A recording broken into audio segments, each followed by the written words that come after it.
Hello, everybody, and welcome to this episode of Tales from the Fog. I'm your host, Casey, and with me once again, as always, is the amazing and talented Veronica, fresh from a time-traveling trip back to the 1930s. How are you doing? Well, I'm feeling quite dandy and fabulous. I don't know if that's how they talk in the 30s. It probably isn't, just so that we're clear. Maybe it depends on where you're from. I'm sure it does. I'm sure they had, linguistic locale changes just like we do today, just with different words like golly gee and who knows what else. Yeah. So, Okay. So how was your first gig? So, obviously you don't know. Veronica got a gig on a TV show for an episode of a really cool TV show that they piloted on Amazon, themed to the 1930s. And how was it? It was an amazing experience. It was my first time working with this casting agency, and usually you call them to try to book yourself, but this time they called me because they were trying to cast a lot of people. So they reached out to me. I got the day off work, and I ended up being part of this really interesting shoot that it's based in downtown LA, and which is great because downtown LA is down the street from us. So we were actually able to film on location. There's a really neat fitting at a place called Western Costumes. And they've been doing costuming for Hollywood since the 1900s. I mean, from the old spaghetti westerns on, they were a really big part of Hollywood, and they're actually part of some tours. If you come to Hollywood as a tourist, it's actually a destination for you to check out this place. So, I mean, you guys know, if you've been listening from the beginning, you know how much I gush over costuming. This place was like Mecca. It was so beautiful inside with all the different eras were all sorted out, and you went down this long hallway where all these different places, because a lot of productions would go into this place and they all get their own little cage and they're able to pull the costuming that they need, and they all get to work in their little space. So it creates this interesting, Wizard of Oz hallway that you have to walk down, but then you go down the hallway and then you go around a little bit, and then you start seeing the different sections of costumes. And they're split up generally by era. At least in the section where I was, they were by era. And you saw, you started in the 70s and then down to the 60s and then the 50s. And as you were walking down, you could see different productions worth of costuming pulled to the side already. So there was I walked by and there were these cool, I think they must have been Inquisition type robes, but they were really ornate and beautiful. And we watched the show Drunk History. Yeah. And every time we watch it, we're like, where the hell did they get these costumes? I think they may have gotten them from this place because the costumes that they have were just amazing. Just the coolest things that I could ever hope to see. So because we were based in the 30s, I walk all the way down to the end, and there's, 1920s and 1930s. I mean, split up between ladies and gentlemen and kids and babies and lingerie. Wow. Genuine, I don't know if you've ever seen a bra from the 1930s. It looks nothing like it does now. Right now it's it's shapely and lifts and separates. These bras were, I don't even know why people wore them. Nothing was concealed or shaped or whatever. But anyway, they had them, and to keep the natural shape, the drape of the dress that we wore, we actually wore authentic garments from that time as well, undergarments. That's cool. It was really cool to see, that's how detailed that they got in the costuming. But they pulled a bunch of stuff from the 30s, and I think some from the 20s as well, just because the aesthetic does overlap a little bit. Mm-hmm. And they had them all on a separate rack over by the dressing room where we were. So when you walk up, you just look over and you just see racks of just stunning period costuming that I'm pretty sure is actually from that time period. They just found them at estate sales or mm-hmm. Wherever you happen to find cool old clothes. Some of them did look like they were recreations. Yeah. They were, you can tell in the stitching, with the serged edges. They didn't have many serged edges back then. The way that they built clothes was a little different. So you could tell the stuff that was made more recently, probably for a production where they just needed a whole bunch of dresses or whatever. But, at the same time, they were real, genuine pieces, which was really cool. So a bunch of us went to the fitting, and we got dressed up in, and it was a funeral and then just some other typical day wear from the 1930s. So we got a couple of us got two outfits. And then a couple days later was the actual shoot, and we started at 4 a.m., was our call time. I'm like, guys, 4 a.m. Think about that. Sometimes you're partying until 4 a.m. Yeah. We had to be up, dressed, like showered, shaved, whatever you needed to do, hair set, foundation on. In LA, we live in Orange County, so it was about an hour with no traffic at all at 3 o'clock in the morning was about an hour drive. Mm-hmm. Any time other than that would probably have been like an hour and a half, 2 hours. So you had to, I didn't go to bed the night before. It was a Monday night. I tucked Xander into bed. We hung out and watched TV for an hour. And then I was like, well, time to get ready. And I spent the entire night rolling my hair, doing my makeup, doing all this stuff. And I didn't sleep all night. And then got in the car at about 2:30 in the morning, drove down to Hollywood, got to set, checked in, got my wardrobe, got everything, was with a whole bunch. There was a lot of background actors were there. Because it's a pretty, that show just has a lot of background, because it's very, real life, it takes place in just someone's everyday life. So there's a lot of stuff going on all the time. Yeah. So there were a lot of background actors there, and then they shipped us, they got us on a little shuttle, and we went to set, which was only a half mile away, but it was at this beautiful old building, and it was so awesome. It was built in 1910, and it looked like it. And they had the cool, us, we're into the production side of things, obviously. So seeing that side of production was really, really cool. And seeing how they created sunlight and how they created different ways of illuminating different parts of the set and the different people. And it was really cool to see that side of it.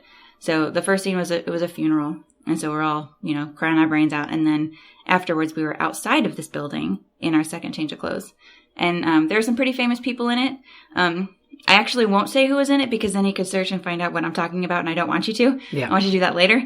But once it airs, I'll tell you, of course, what it was. But it was cool to meet some famous people and hang out with some really cool ADs and people who are really passionate about their craft. And I got to, hang out with the wardrobe people is who I naturally gravitated towards, of course, because that's just what's interesting to me. So that was cool to hang out with them and see how they traded the costuming and how they combined actually some modern elements into making it look authentic and period. And it was really a fun experience. So yeah, it was a lot of fun, and I cannot wait to do it again, regardless of what time period it's in. But yeah, it was just a great thing. So here's a question. How big is that wardrobe department, the building where you went to get fitted? The Western costumes? How many, 10,000 square feet. Easy? At least. Yeah. It was huge. That's awesome. Oh my God. That's so many costumes. Racks and racks and racks stuffed, filled with complete outfits. Yeah. I mean, I didn't think that there were that many 1930s A little bigger dresses. than Not Scary Farm's wardrobe department. If the entirety of Warehouse P was packed with rows and rows, not just eye level racks.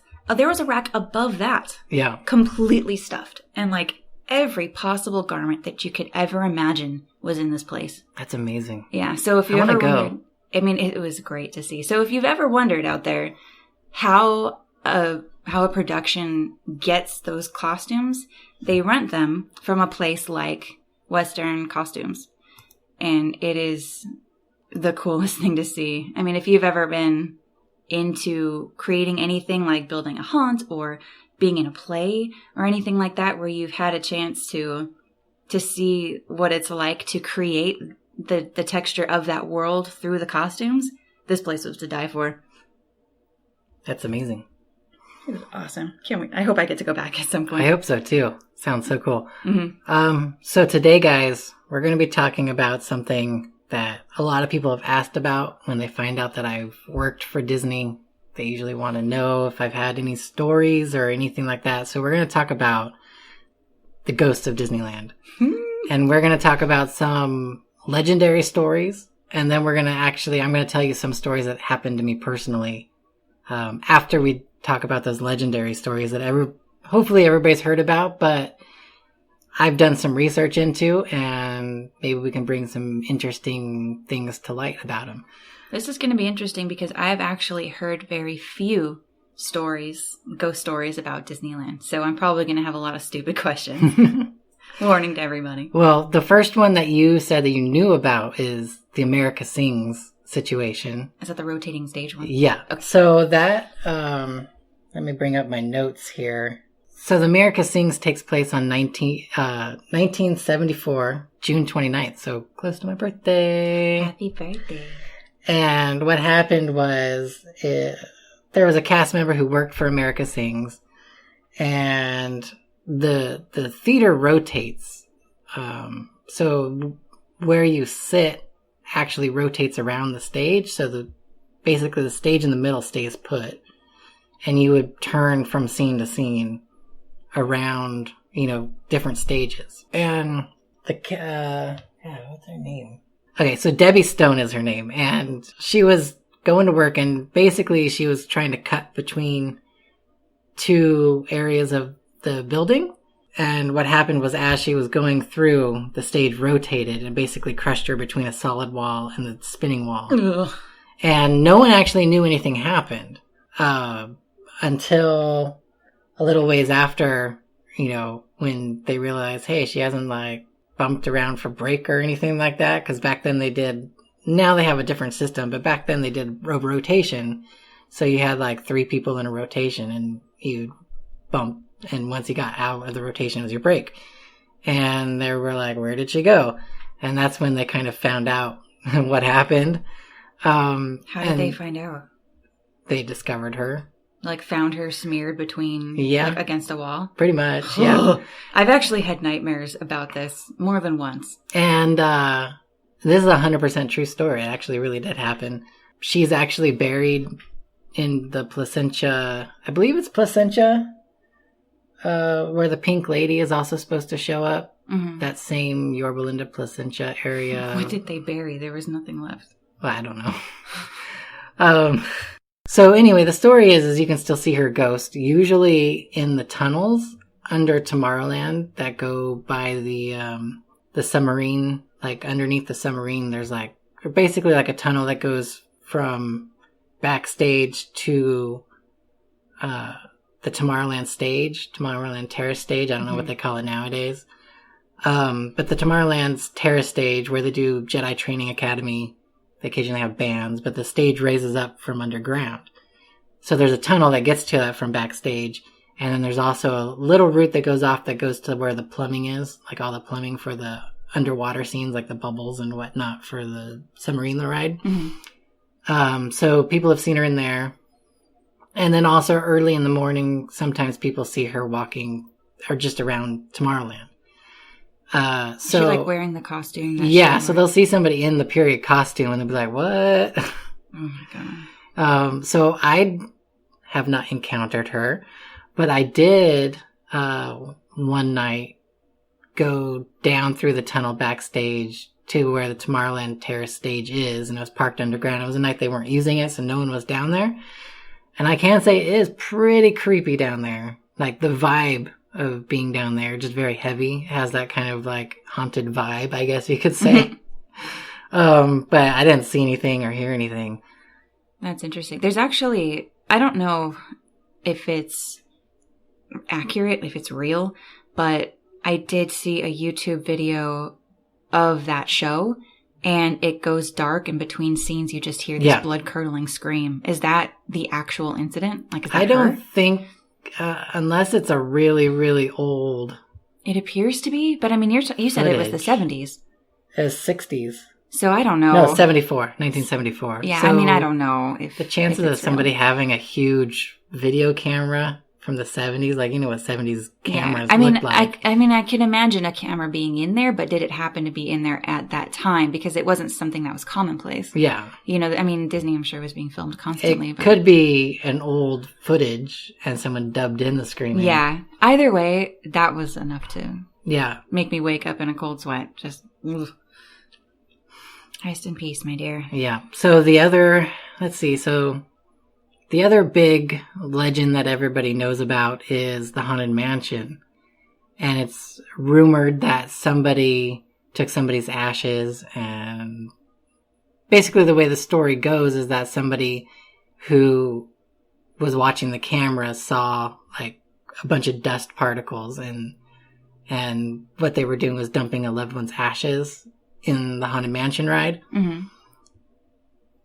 Everything that I've researched on that when working there and talking to old timers that worked there and other research that I was able to do when I was part of the special events crew and had access to other areas, that is a completely false legend. It's something that just kind of popped up and was a really cool story, but it never really happened until after everybody knew the story. Really? So once everybody heard this story of this fictitious family that put ashes in the ride, I guess that got people's juices flowing and were like, hey, I could take my loved one's ashes to Disneyland and spread them wherever I want.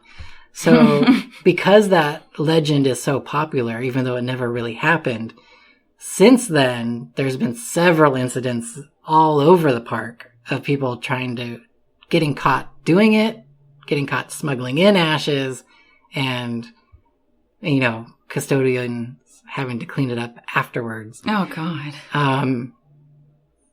I don't know if it's ever happened on the Haunted Mansion, like the legend says, but I do know that there were reports that I was able to get that showed that it happened in one of the planters near the castle, like where the Snow White stuff is. Yeah. And on Tom Sawyer's Island, and somewhere else. I can't remember where else. But there was another location that I know for sure it happened. I don't know if it actually has since happened on the Haunted Mansion for real. I think it'd be kind of a sucky thing to do to your family member because they're just going to get vacuumed up. So they're not going to stay there. I mean, if you're going to do it, I would say take a very small vial, dig a hole in a planter or something so your loved one's ashes aren't blowing in people's face when the Santa Anas kick up. And, just kind of like put a little bit in the planter and bury it. Or something. But I wouldn't say just like dump a whole bunch of ashes. Yeah, like my concern would be, ashes are exposed to great amounts of heat. That being the case, is there some sort of health issue other than it just being creepy as hell? I could see it being very sentimental to one or a few people, but to anybody else would just be, you don't want to be breathing in, Uncle Jerry. So, exactly. But is there anything like, I don't know who it would be, if it would be OSHA or it'd be...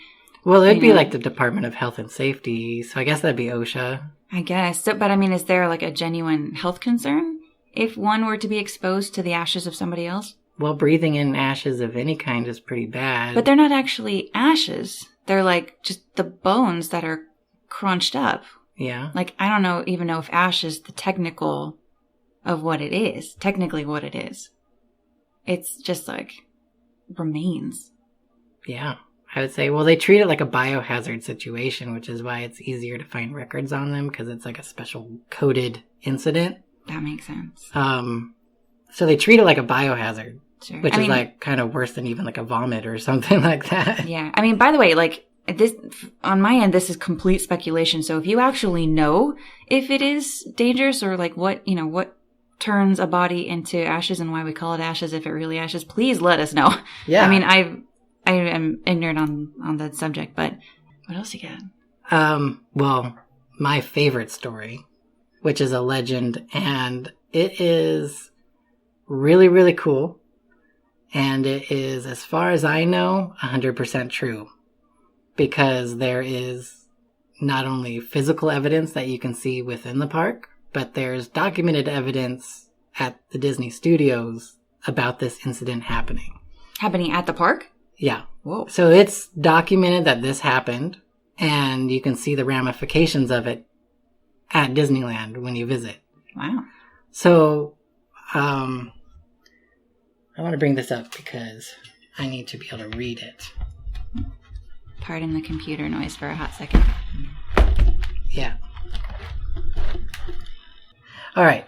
So soon after Walt's death, so this is like taking place, it's like a few days after Walt passed away, maybe like a week or so, the studio sent over one of their secretaries to Disney's apartment above the fire station because they wanted to document everything that was there, take some items that were there, make sure it was cleaned up because they were going to use it for the memorial. So they wanted to make sure it was cleaned up, and any Disney documents that he had on site that were technically NDA'd or whatever at the time. Yeah.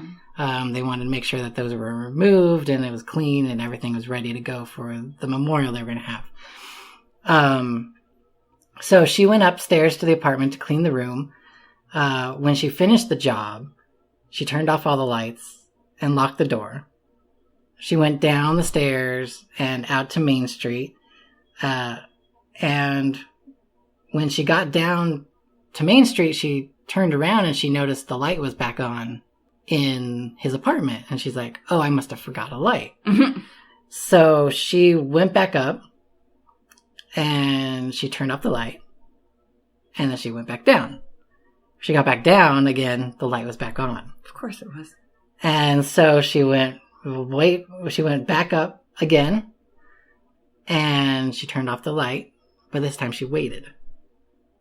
And sure enough, the light came back on while she was standing there. And she was waiting for it, and it turned on.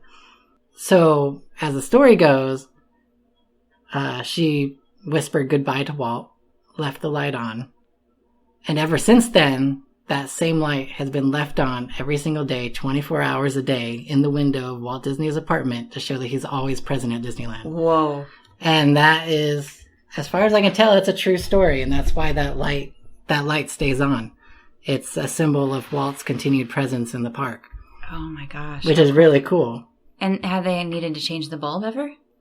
That I don't know, but as far as I know, it's burned 24/7 since his passing, and it's never been turned off. Oh my gosh. That's cool. Yeah.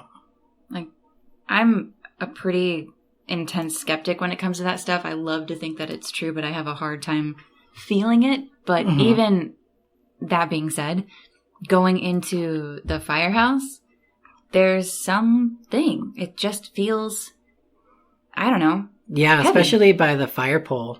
It does. There's definitely an interesting feeling that you get being there, and it's like you can just sense that there's something interesting going on. I mean, maybe it's the electrical. I mean, who knows what it is, but I felt something just odd, and then I mentioned it, and you're like, oh, by the way, this story. So, I mean, I've had that feeling before I even knew anything happened. Yeah. Or anything was supposed to be special about that. So, who knows? I mean, I hope it is. Yeah. Because that would be really awesome. And I hope that he's not rolling in his grave. I hope he'd be proud. So, one of the ways that I researched a lot of this, and then I can tell you some of my own stories, is there is a group of cast members at the park. I'm not going to say where they work or how they obtain this information, but basically Disneyland has what I would call like Disneyland's version of the Book of the Dead. It's a collection of every single ghost encounter, not only written, but sometimes with physical evidence as well, in the form of photographs, or I've seen DVDs with video that people recorded. And so this exists in the park, and how they get this information and how guests know to get to the information to the right people, because I worked in this location. And I did, in fact, have a guest come up. So this is one of the first things that ever happened to me at Disneyland. I was working the attraction, and they came up, and he's like, and he knew that we would want this information. So I don't know who kind of brings it up to them that, hey, you should show this to these people over here because they would be interested. But I don't want to say who it is because I don't want guests constantly going in and bothering them to look at it. If you can figure it out, sometimes if the cast members are really awesome, they might bring it out and let you flip through it, because we have done that and people have asked. Somehow they knew that we had this information, and it's a book. It's like, a big binder of just ghost encounters and letters going back to like the 60s maybe. Whoa. And it's been kept from cast member to cast member. It's passed down. And it's really cool. I flipped through a bunch of it. But this one person that came to me, he was like, we were here last year and I was taking pictures in the Walt Disney Story area where they had Walt Disney's offices set up. So it was back when they had both of his offices before they took one to Florida. And he was taking pictures and he was like, when I saw it on the camera, he's like, I knew something was kind of weird, but I wasn't sure what it was. Like, if it was a reflection or what, because there is like a glass partition between you and the offices. But he took it back and he had it blown up. Like he got like a 8x10 version of this photo. And he had a really nice camera, like a DSLR, like a nice camera. Mm-hmm. And sure enough, it looked like Walt Disney was standing behind the desk with his hands on the desk. He was like standing with his hands on the desk, looking down at something on the desk. And you can it looked like him, and it looked like he was wearing kind of a period suit. It was a really, really cool photo. If it was a fake, it was an amazing fake.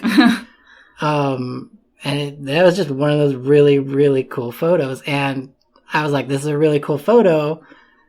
And he's like, well, it's a copy for you guys to keep. And I was like, perfect. That's awesome. And so I went and wrote down the story of what happened and put it in the binder. But on top of that, he's like, I didn't know if anybody would believe the story. So I have the original SD drive with the original photo on it. And so he put it in his camera and we were able to zoom in and it was there. The image was there on the SD card. Now he could have transferred. I mean, it might have been hard because, it goes in a number sequence when you take the photos. Mm-hmm. And it was all the photos from his Disneyland trip and it was all in sequence.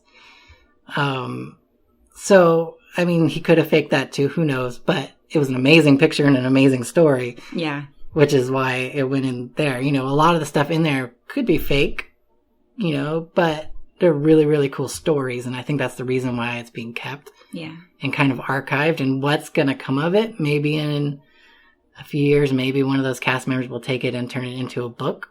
I don't know. Because I don't know who actually is the owner of that book. I do know the people that started it, the two guys that kind of curated it and started doing this. One of them has worked at the park since opening day in 1955. Whoa.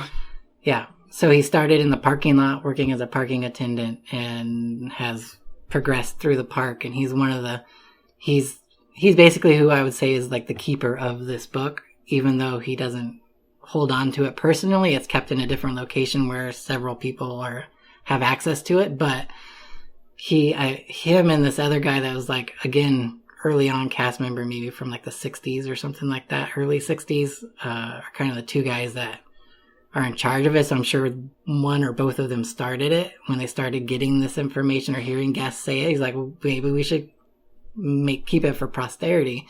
But yeah, it's a really, really cool book. And who knows, maybe someday that information will be made public. I don't want to say anything because I'm sure Disney does not condone this kind of stuff, and I don't want it to be taken away, or destroyed or anything like that because it's such a cool book. Do they have anything to lose or to gain with its existence or it being destroyed? Disney? Yeah, they just don't like that side of they're supposed to be a happy, magical place, and they don't want that kind of stuff out in the public. Kind of a thing. They want to keep their image in a certain way. That being said, I know there's supposed to be a poltergeist on Matterhorn, which I've gone up in Matterhorn, tooled around all over the place, and I never noticed anything, but I've heard strange stories of people that worked the Matterhorn and things that happened. Like what? Just like getting touched, pushed, that kind of stuff. Rude. A lot of times when the ride breaks down, they blame the poltergeist. Yeah. It happens a lot. Or at least it did. Well, on Indy, this is a fun story. When I worked Indy, there's an idol that's in the loading area. And if you're going to get onto the ride, so you're coming down the stairs, right? It'll be like straight in front of you. and then the ride vehicles are on the right and left. So like straight in front of you, you'll see an idol. It's like on some boxes, some like fake boxes, and there's an idol on there. And you'll see just like offerings on this idol. And that's actually from cast members. And that idol is like the idol of breakdown. And so if you want to go home early or you want to break, you can give the idol some money or some other kind of fun tokens, and he'll break down the ride for you. Oh my God. It's just a fun thing that cast members do, but that's fantastic. It's a really cool thing. I'm trying to think if it have any other good stories before we get to the main one. I can say I've had to walk the train tracks. That's kind of creepy, especially back between Critter Country and Toontown, if you have to walk that section of the track. Why would you have to walk it? Part of your training, when you're learning to run the steam trains, you literally have to walk the entire track. And you can't do it when the trains are running, so it's either really, really early in the morning or really, really late at night. Were you by yourself, or were you doing your training? Well, you're with a trainer when you're doing it. Because you can break down those trains all the time. So you never know when you're going to break them down, so you have to know where you can get guests off if you need to, where you can't get them off. If the train's broken down in a certain section, you may not be able to take them off the train. They're just stuck there until you can get the train moved. Mm-hmm. That sort of thing. So you have to know all that stuff to keep everybody safe. So let's talk about my ghost encounter at Disneyland. It's funny because it starts so mundane and then it gets so interesting. I worked Tarzan's Treehouse, which is a pretty boring attraction to work, I would say. But I would always take the closing shift because it was super easy, because Fantasmic would go on. So you would be scheduled till 1 o'clock in the morning or whatever, but he didn't have to work like the last how many ever hours because he had to close it because they wouldn't let anybody up there during the Fantasmic shows. So you just get to hang out and do nothing for a few hours, which is great at the end of your shift. But the only thing is you're supposed to reopen it after the last Fantasmic and like for an hour, and then you close it. So I just closed it, and you have to do the whole walk thing and make sure no one's hiding in there or whatever. But one of the closing procedures is the Tarzan's Treehouse is a little different than all the other attractions. So every attraction, they take counts of how many people rode the ride per hour. But Tarzan's Treehouse doesn't have a tower situation because it's not a ride. So there's nobody monitoring it throughout the day. So like on Indiana Jones, you have the tower position, they have all the cameras, so you can see all the ride vehicles inside the ride, and you also have the tower count, which is basically monitoring all those little laser things in the queue that tell you how many people have gone on the ride. And basically every hour, you write down how many people went on during that hour, and you're just keeping a log the whole day of how many people went on. And then that way you can kind of see if you're hitting your numbers, because each ride has like a guest per hour count that you're trying to hit. And based on how many ride vehicles you have on and how many cast members, and if you're running one side of the station or both sides of the station, you have different targets to hit. And you want to make sure that the cast members are hitting those targets. Otherwise, the line is 4 hours long. Oh, interesting. Okay. So it's all about, that's one of the reasons why they have single rider, because the more seats you fill, the better your guest per hour. Mm-hmm. But Tarzan's Treehouse doesn't have that. So the counts for Tarzan's Treehouse are actually in the Pirates of the Caribbean Tower. But because no one's monitoring the counts for you, at the end of the night, you go to the Pirates of the Caribbean Tower, and you sit there and you log the days total, right? So you go in and you and you, each hour, you go through each hour's count, and you just log them on this log, and then you take it to like the manager's office and drop it in a little box. Mm-hmm. So on this particular night, again, it's like 1 o'clock in the morning. I had how to do the closing procedures. There's some other things on Tarzan's. You have to do, like logging, things that are broken and stuff, as well as the counts. So you go through because you're the only one working usually. It's usually one cast member working it. So you go through at the end of the night and you also look for like broken handrails, props that aren't working, if the projector's wigging out, whatever it is. You have to write down all that stuff. And so when you put it in the manager's office, they can give it to the night shift to check out all those things. So it takes a while before you actually get to go do the counts, because you have to check all that stuff, because you don't want to have a broken handrail and some kid the next day lean on it and go flying 10 stories down to the ground. Yeah. So you physically go and shake all the handrails as you go? Yeah, you shake all the handrails as you go. On the bridge, you check the floorboards, make sure they're not loose. And then you just check all the props and whatnot. Mm-hmm. So it was really late. And the interesting thing was, Pirates of the Caribbean was down for a rehab. And it was a really, really extensive one. It's when they ripped out, the entire station conveyor belt system was completely gutted. So there was no water in the channel. The conveyor belts were gone that the boats ride up on. They had torn apart all the rock work in the drop areas. So where the hills are that you'd ride down. They had torn all that up. And so all the power was off to the building. All they had was some work lights that were set up on the ceiling to illuminate. So it was really dark in there. It was pretty dark. But it was just enough lighting because not a whole lot was going on. They weren't doing a whole lot of work in the bayou area. It was more in the caves. Mm-hmm. But they were also, replacing the station. And so all the power had been taken out of the station because, it was gutted and all that stuff. So there's no power onto the building. And so when I came in to do the counts, the only thing that in the tower that was lit up was the Tarzan counts, because there's a little closet on the outside of the Pirates of the Caribbean ride between Tarzan's and the Pirates building. Mm-hmm. And that's where the computer is for Tarzan's and all the sound control and lighting control and all that. So there's basically it's on that same wall. So they just the counts go through there. So that was the only thing that was lit up in the tower. Everything else was powered off. So I'm sitting there. I sit down and I start to write down the counts, and I hear footsteps. And I was like, I was like, no one's supposed to be here, but I knew my manager was kind of walking around. So I was like, maybe he came in. So I went out, I went out into where the queue line is, the loading station, and I didn't hear anything. So I was like, all right. So I go back up into the tower and I sit back down, and then I hear footsteps again. And I noticed that the footsteps didn't sound like they were in the queue line. They kind of sounded like they were slightly above me, like someone was walking on the second floor.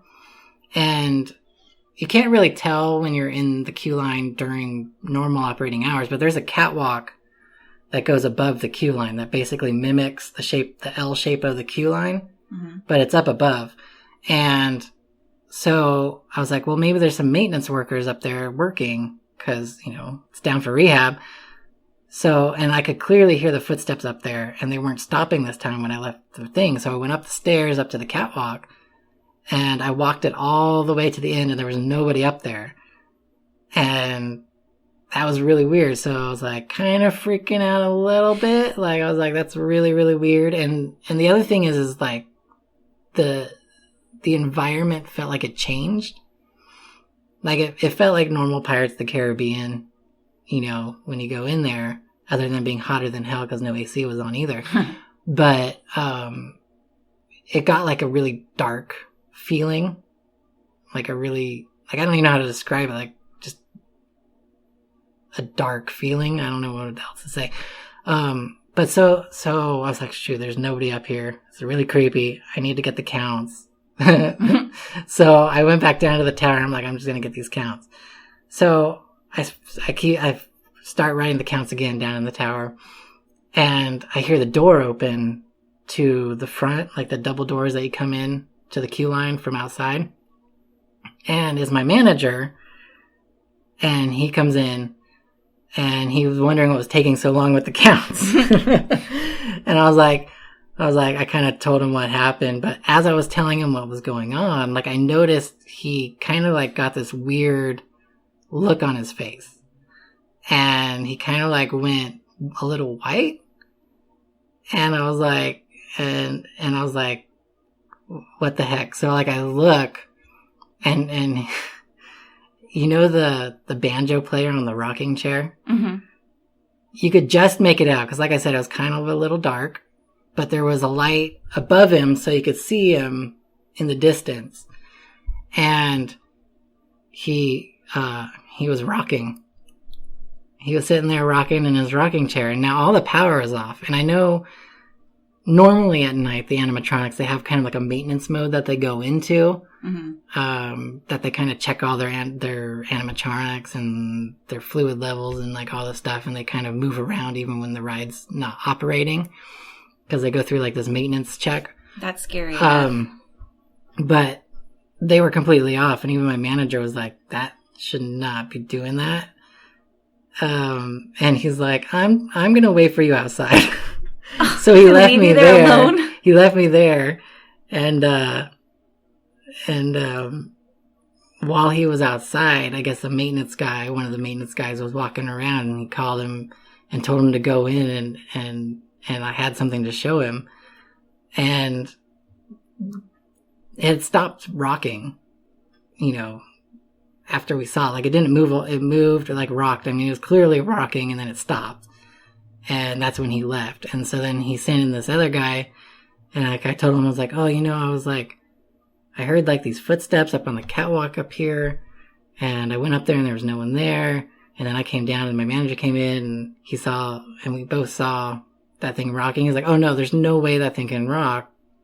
There's no power to this building. It can't happen. And I was like, well, that's what we saw. Like, it happened. And he was like, no, there's no way it can happen. And then as he was saying that, it started rocking again. Oh my God. And he's like, he got that same dumbfounded look like, holy shit, that should not be happening. And he turned around and left. Everyone's just leaving you in his building. So then I was like, I still got to finish these counts. So I like booked it through the counts. I was like, I don't even know if I think I fibbed some of them. Because I was just like, skip that one. That one was 1,000, whatever. I don't care. Keep going. Okay, this one's good. I just kind of like flew through them, and then I left. And so that was my Pirates of the Caribbean ghost story. And who knows what it was. What was going on? Any sort of follow-up or any hint from anybody, like that it happened to them, or that they saw anything, or that there was any sort of evidence or like a video of it or anything at all? No, there was nothing. Well, because all the security cameras were off, because there was no power to the building. So like the tower cameras weren't working or anything, which I don't even know if they focus in on that spot. But as far as I know, I did hear some of the people that were working on the ride when they were converting it, putting in some of the new Pirates of the Caribbean movie stuff. Mm-hmm. They said that they had some strange experiences down, in the lower depths of it. But as far as I know, I mean, I don't know if anybody else has experienced those footsteps up on the catwalk or any other weird stuff like that. But yeah, that was my ghost story from Pirates of the Caribbean. No, thank you. Well, if you out there have any ghost stories or interesting things about Disneyland in particular, since that's what we were talking about today, please reach out to us and let us know. We'd love to hear it. And if it's something that's super interesting, it might possibly be, talked about on the podcast. Yeah. Or Knott's Berry Farm. Knott's Berry Farm has some good ghost stories too. I know that they do. And I'm surprised that I didn't, in all of the years that we've collectively been there, have you ever had anything at Knott's Berry Farm? I've come across anything? Never had anything happen to me. I know Mike Freak. Mm-hmm. I think he had an encounter with the little girl ghost that was in Kingdom of the Dinosaurs. Oh God. But I don't know if that was like a secondhand story, if it was his story. I can't remember. I don't know, but that could be a nice follow-up episode. So if you have anything from Knott's or from any theme park where it's an interesting ghost story that happened to you or you heard about it, then please reach out to us and let us know, because that would be a fun follow-up to the theme park ghost investigation. Yeah. Phenomenon. Totally. That was fun and creepy. Now I'm going to be thinking about that girl again who got smushed between the... Oh, you can have a dream about it tonight. I can't. I don't think I mean, that's like, talk about the worst way to go. That's a slow death, too. That's like, it's like when your arm crushes. And was then that on shoulder. Austin Powers when the guy gets run over with the steamroller? Oh, yeah. It's all like slow motion. It's like, yeah, it would be like that, except it wouldn't be funny at all. Not at all. I mean, terrifying. Pretty slowly, but I'm sure if it's happening to you, it's the longest 10 seconds of your life. The immediate trauma of it would just make you black out? Yeah, I'm sure she passed out before her skull was crushed. Yeah. Like, I mean, because you imagine if she's between walls, it was like maybe like hand, then arm, then shoulder, then maybe a foot. Like at that point, it's got to be so gnarly that you've gone a glaze, that you're not even present anymore. And then you just smush the life out of you like a frog in a blender. Yeah. It's a horrible way to die. God. Ugh. Wow. So on that bombshell, good luck getting to bed, everybody. Huntington Haunt update. We went to Sinister Point and had a fun time shopping for props over there. So you might see some Sinister Point stuff at Huntington Haunt this year when they had their warehouse sale. We got amazing deals on some really, really cool stuff. Oh, yeah. I love it. I love their sales so much. We saw a lot of haunters there, actually. Yeah, we did. The new guys that have their home haunt that opened in Berea, was it? I don't know. God, what was it? I can't remember the name of it, but there was a new home haunt, and we didn't get to go see it because we were kind of scheduled to do other things when they were open. Mm-hmm. But I heard it was absolutely amazing, so hopefully maybe next year we can go check it out, because it's just up the road from us, and we didn't even get to go see it. The other thing, let's see, Decayed Brigade, they're still trucking along on their ideas for shows. I got a lot of really good music choices for me to mix and come up with interesting things to do with. Yeah, like the way that we get our music is it's very inclusive for the whole group. So we have big meetings where, we call for ideas and possible scenes and stuff to go through, but then we also do a call for music. So anything that we think would be fun to have in the show, I mean, that's from everybody. Yeah. So the stuff that gets mixed is, that's a contribution from, everybody in the group. So they came together and made a bunch of cool suggestions that very, actually very cool. Make sense with each other. Yeah. Oddly enough. Yeah. I think this year going to be some amazing stuff seen. It's going to be some awesome I mean, when you make so much effort to stand out and, raise the bar, and then you succeed in raising the bar, it makes the expectations even greater for the next time you come out. Yeah. So, I mean, the pressure is felt for sure. And you can tell, and we've had a couple of big meetings so far where, all hands meetings where we've got makeup and production and the street team and the sliders and the showrunners all together, making this thing happen.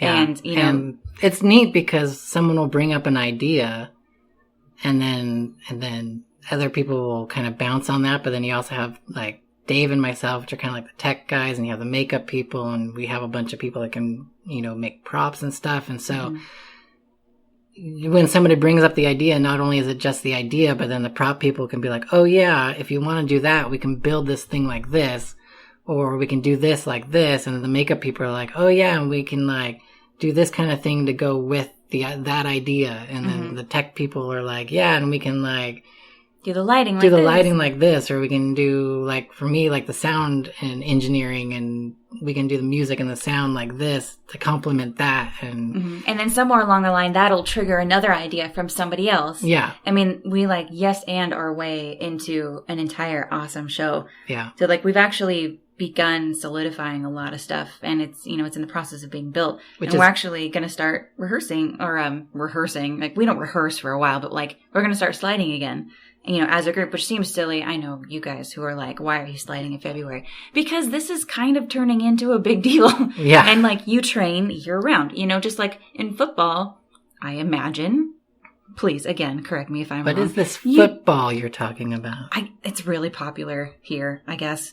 I guess there was a really big game recently. I don't know. But we, just like them, I imagine they train year round. With an off season of sorts. Yeah.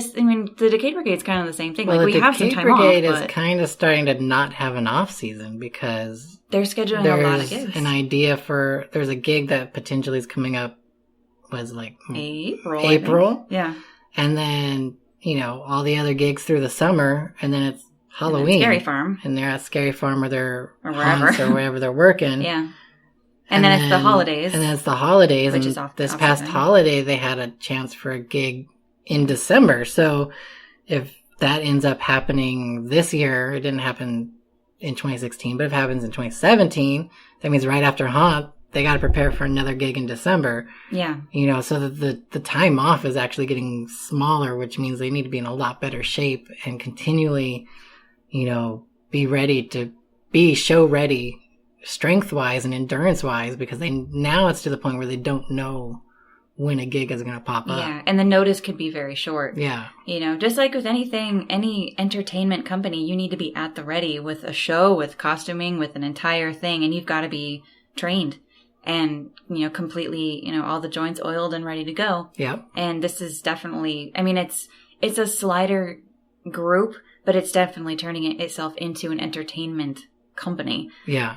So it's much more than just, hey, slide from here to there and jump over that guy, or that was 10 guys. It's like, we need you to be atmosphere. We want you to do guest interactions, things that as a monster you do anyway and you kind of take for granted. This is a sought after skill. Yeah. And when you do it well and you look good and you also have the entertainment factor and can put together a show, there's a lot of demand out there. And it, it just takes time for people to realize that you exist and that they need you. Yep. But the Decade Brigade has been together long enough now and have definitely, proven their worth, that they're starting to be sought and, and found and booked. And it's a very, very awesome thing for very these cool, talented dudes and dudettes. It's well worth it. A lot of hard work have gone into it, so. Can't wait. And it's been really neat because it's inspired a couple of monsters to further their physical capabilities. Yeah. Myself, but like other monsters are considering going into a career in stunts because this is a stunt gig. No question. It's a very specialized stunt that isn't necessarily needed, in Hollywood, but you train in a way that preps you to be a stunt person in Hollywood. And the doors are open. And you just need to, have the guts to go through that door. And so a couple of our talent actually are starting to walk down that door, which is very, very exciting.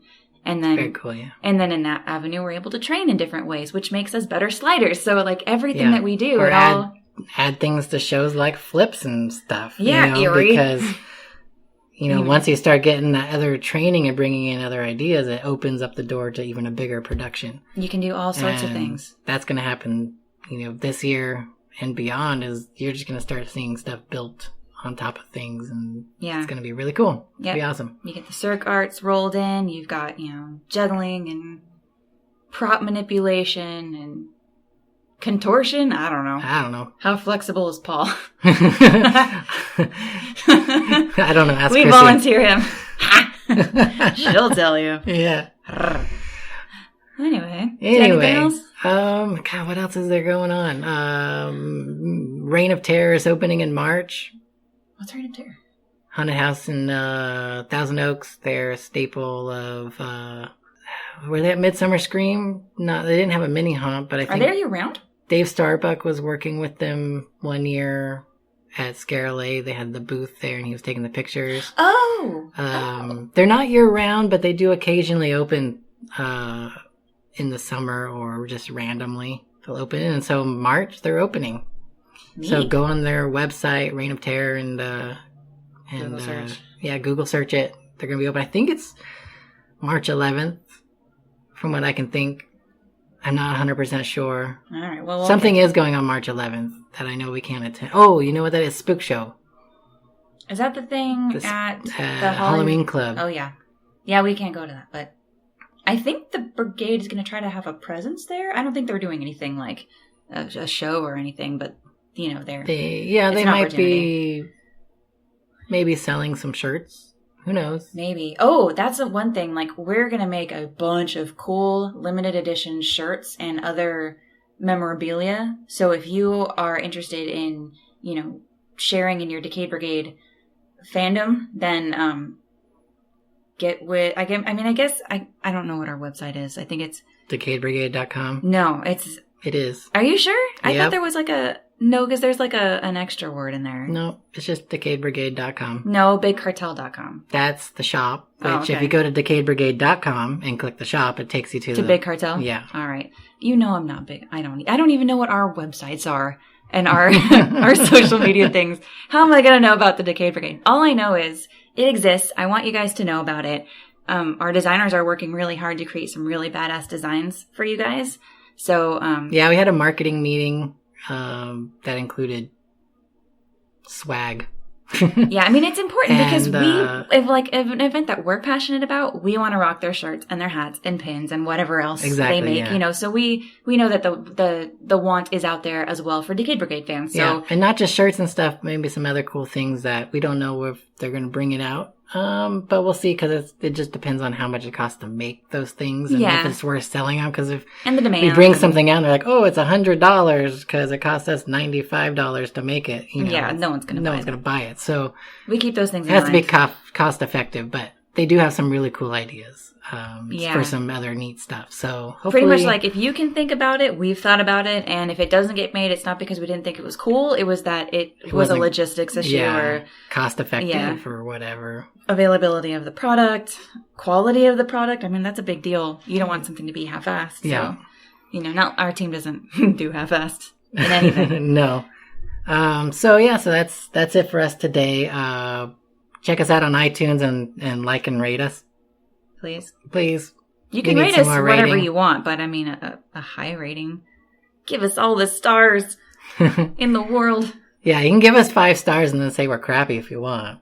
That's true. That's fine. But even if you rate us with 1 star, dicks, jeez. I'm just kidding. Why would you do that? Because it's awful. No, but just a rating will help it shoot in their magical algorithm. Yeah, you can do whatever you want. You don't have to say anything about the podcast. You can put something funny in there if you want. Swipe right. Yeah, you can put swipe right.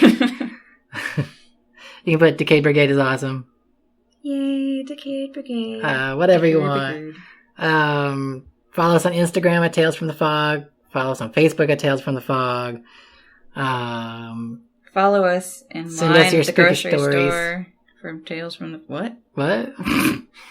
Definitely send us your spooky stories because the more we get from you, the more we know what it is that you want to talk about and what you want to hear about. Yeah. So, that's just going to make it a richer experience for you, the listener.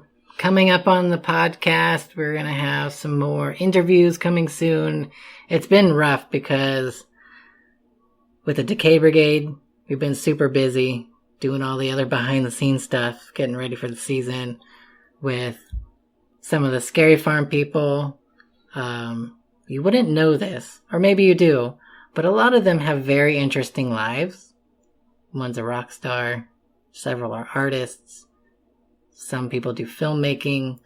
So sometimes they're very, very busy, and it's tough to get interesting Scary Farm monsters on the podcast because the schedules just don't line up. So between Veronica and my schedule and their schedule, everything has to kind of mesh together to make it work. And it's been tough lately because holidays and then now, everybody's just getting into working and doing crazy things, and Veronica's stunt training and it's pilot season and all of that crazy stuff. It's tough to get people on and lined up, but we're going to work on it. We already have 2 people lined up. We're banking a podcast, so we're recording another one tomorrow with them, just so we have it on the back burner when it's ready to be released. Mm-hmm. We might even do another one, so we might do 2 tomorrow. Who knows? Oh my God. So many podcasts. I know, right? But it's good to have a few in the back pocket just in case.